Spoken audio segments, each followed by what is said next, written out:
How are you? I think all of you are very fine. I am Y.K. Sharma here to teach you chemistry.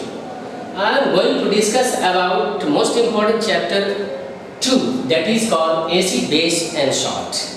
Now boys, there is great importance of this acid, base and salt in your life. You have seen so many substances, that is, they are mango. Mango is acidic substance. Which acid is found in this mango? Citric acid. Lemon juice. Lemon juice is also acidic in nature. Now vinegar. In vinegar, acetic acid is found in that acid. Now so many substances, you can take the example. Now there are two concepts of acid and base. How will you define it? There are two concepts of acid and base. First is classical concept of acid. What is this? Classical concept of acid. In this definition of acid, you will learn about the definition of acid on the basis of physical and chemical characteristics. Okay? So, what is the nature of acid? That is, first, acids are those substances which are sour in taste. What are these?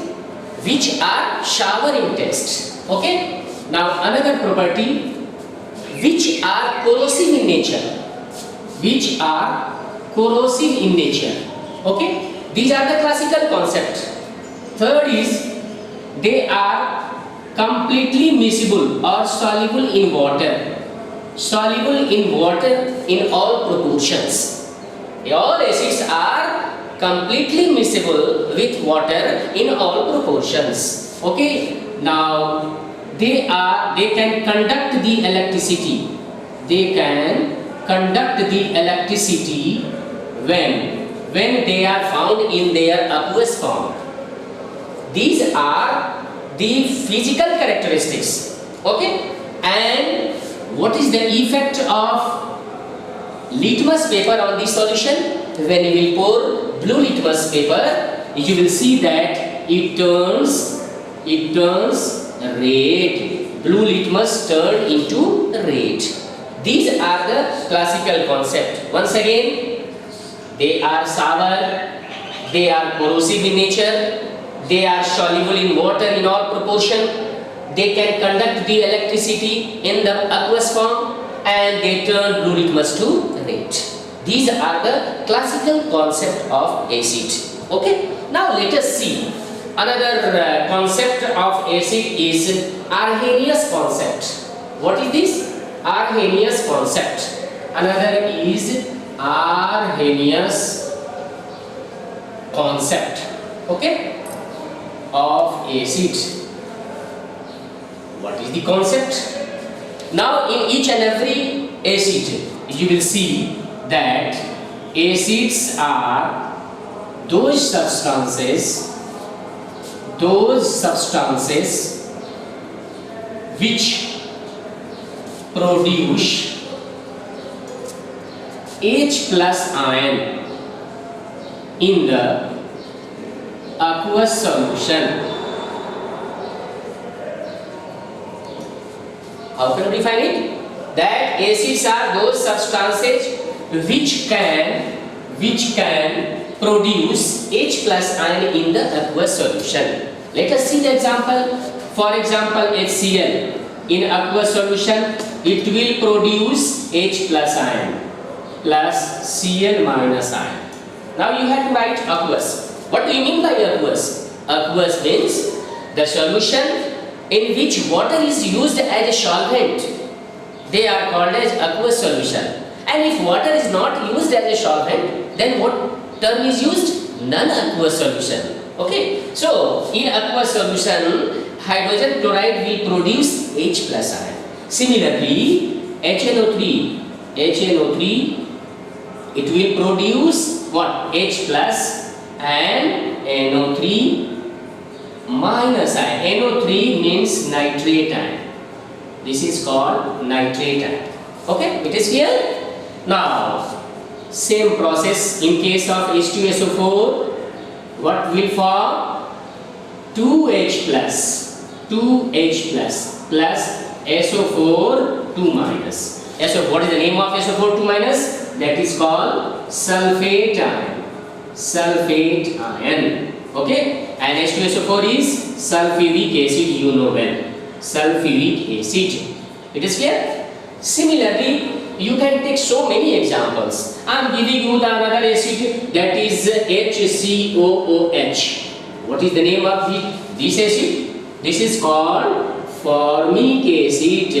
What is the name? This is called formic acid. Okay? Formic acid will produce what? HCOO minus plus H plus.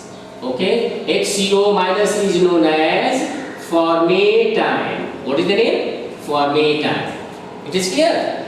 Now, CH3COOH. What is the name of this acid? This is called acetic acid or ethanoic acid. Acetic acid. Acetic acid will produce what? CH3COO minus plus H plus ion. What is the name? That is called acetate ion.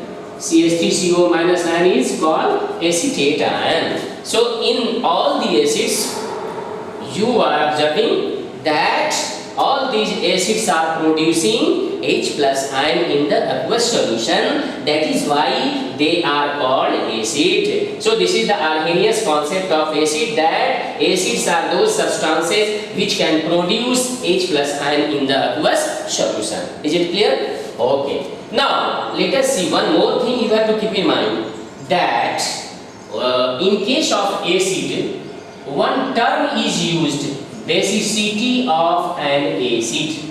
One term is used, basicity of an acid. What do you mean by basicity of an acid? Basicity of an acid depends upon the number of replaceable H plus ion in the aqueous solution. Okay? Whatever H plus ion produces in the aqueous solution, that will be the basicity of that acid. For example, hydrogen chloride is producing 1H plus. That is why its basicity is called 1. And if the basicity is 1, then it is known as monobasic acid. What is called? Monobasic acid.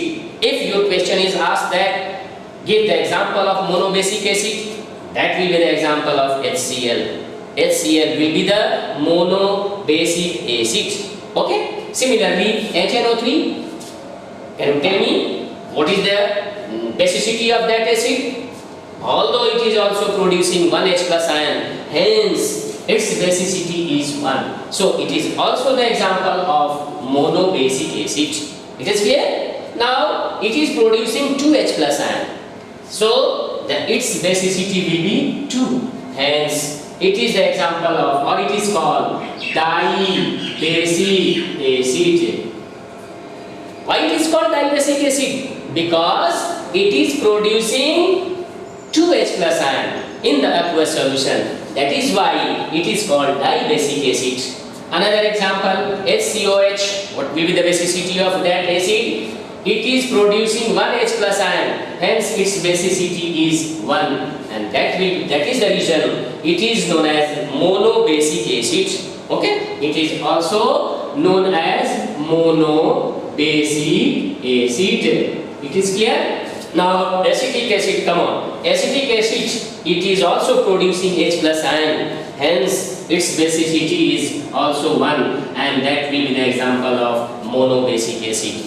I think all of you are clear that what do you mean by basicity of an acid? Basicity of an acid depends upon the number of replaceable ion H plus ion in the aqueous solution. Whatever H plus ion is producing in the aqueous solution, that will be the basicity of that acid. H plus ion, HCl 1H plus, HNO3 1H plus, H2SO4 2H plus, HCOH 1H plus, CH3COH 1H plus. That is why they are called as mono as well as dibasic acid, which depends upon the number of replaceable H plus ion in the aqueous solution. Okay? Now, these are the Arrhenius concept of acid. Okay? Now, one of the most important thing, These are two definitions, that is classical concept and Arrhenius concept. Okay? Similarly, there are two concepts of basis. Basis.